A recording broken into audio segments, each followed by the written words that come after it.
Lors d'un voyage en Afrique pour un safari de chasse, je passais par un petit village où j'avais fait construire une école pour les enfants des villageois. Je fis une visite surprise à l'école et je fus étonné de voir seulement quelques dizaines d'élèves sur le banc de ce bâtiment qui pouvait en accueillir des centaines. Je demandai la raison de cette défection massive et on m'informa que la principale cause était la faim. La réponse me sidéra. Je pris quelques secondes pour accepter ce dur constat. Nous bâtissions les écoles pour combattre la faim, croyant que l'éducation était notre arme, et voici que la faim l'avait rendue inefficace. On me raconta que chaque jour, les écoliers allaient dans les champs chercher de quoi manger, mais certains jours, ils étaient tellement affaiblis par la faim qu'ils n'avaient même pas l'énergie de sortir de chez eux. Je donnai l'ordre de construire une cantine et une cuisine dans l'école. Je m'assurais de l'équiper entièrement et de recruter du personnel pour le service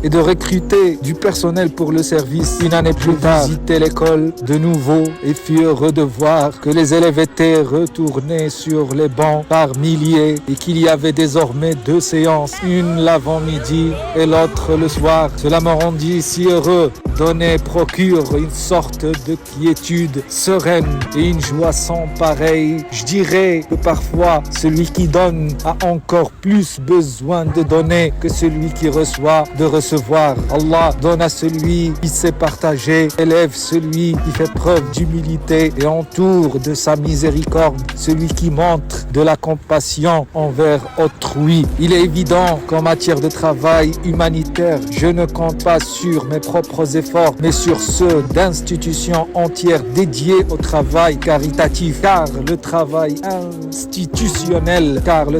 institutionnel est plus durable et sa portée est plus large et sa portée est plus grande.